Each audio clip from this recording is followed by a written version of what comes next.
നിങ്ങൾ രണ്ടുപേരും കല്യാണം കഴിച്ചിട്ടില്ല, എന്തുകൊണ്ടാ? ഒരുപാട് കഷ്ടപ്പെട്ട് ഞാനൊരു സിനിമ ഒപ്പിച്ച് അതിൽ വീണെ പിടിച്ച് അഭിനയിച്ച് അത് പെട്ടിയിലായി. മണിക്കൂർച്ചേട്ടൻ കാണുമ്പോഴേ പ്രായം കൂടുന്നോറും ചെറുപ്പമായിട്ട് വരുന്ന പോലെ ഒരു ഫീലില്ലേ? അവരിപ്പോ അറിഞ്ഞത് ഊരി വായിക്കും. നീ ആദ്യം പേര് പഠിയെന്ന് പറയാം. ഞാൻ ചേട്ടാ, വെൽക്കം ടു ദ ഷോ. ഗതിയില്ലാത്തവന്മാരെല്ലാരും കൂടെ കാലത്തന്നെ ഒരുമിച്ച് കൂടിയിട്ടുണ്ടല്ലോ. എന്നതാണ് ചേട്ടാ ആപ് കൈസേ ഹോ?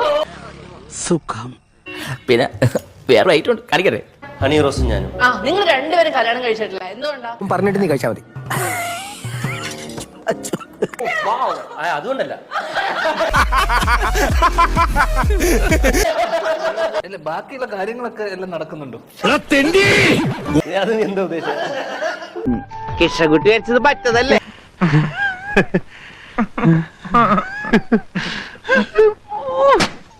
ഇനി മേലാലി ഇൻവെസ്റ്റിഗേഷൻ റൂമിൽ പെണ്ണ പ്രേമെന്നങ്ങനെ മിണ്ടിപ്പോയാൽ എന്റെ അമ്മയാണ് നിന്നെയും കൊല്ലും, ഞാനും ചാവും. എന്തിനും കുറച്ച് ടെൻഷൻ ഉണ്ടാക്കാതുള്ളത് എന്റെ ഒരു ശീലമാണ്. പേരല്ലേ ഇന്ദ്രധനുഷ്? ഈ പേരിടുന്നവർക്ക് എന്തെങ്കിലും ഒരു പേരിട്ടാ മതി. വിളിക്കുന്നവന്റെ ബുദ്ധിമുട്ട് ആരറിയുന്നു? ഇവൻ ഇത്തിരി വളഞ്ഞിട്ടാ, അപ്പൊ റെയിൻബോ, ഇന്ദ്രധനുഷ്, അങ്ങനെയാണ് പേര്.